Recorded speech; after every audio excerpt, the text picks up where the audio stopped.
Okay, today you are going to build your chassis, and these directions that are here you need to follow very closely.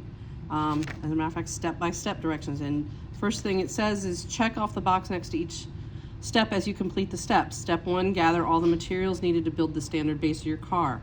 And the materials are 2 skewers, and they'll be pre-cut for you. And then tape. I'll give you a bunch of tape. Now this tape for the chassis isn't limited. When you do the body build, that tape will be limited. 4 wheels, there's 2, 4. A ruler, okay, and no, I'm good. Okay. A plastic straw, and a pre-cut index card base, and scissors, and a storage bag. On the storage bag, this is what you're going to actually have all your materials in. As you build each day, your supplies will go back into that, so that we know who's, so that you can keep your stuff separate from somebody else. I'm going to ask you to get a Sharpie and write your name and your group number on it, and your period number as well. So there is the start here. So that's step 1 done. Step 2, cut the plastic straw so that you have 2 6.5 centimeter sections. Plan ahead and do not use the part of the straw that bends.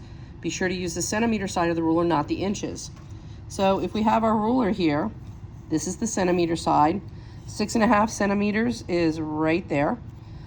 The straw, obviously take the paper off, and be neat about your lab area. Make sure the paper ends up in the trash. And you'll see this straw has a bendy side. You won't be able to fit the 6.5 centimeters on there without hitting the bend. So start at the other end of the ruler and measure the 6.5 centimeters, and then you want to cut it.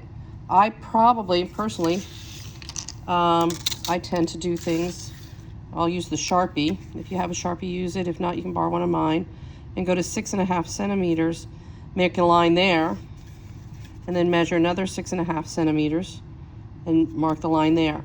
When you go to cut it, you want to make sure that you're trying to cut it evenly. You don't want to cut it so that it's angled this way or that way. Try and cut it so that it's a nice flat surface like on this side here. Okay?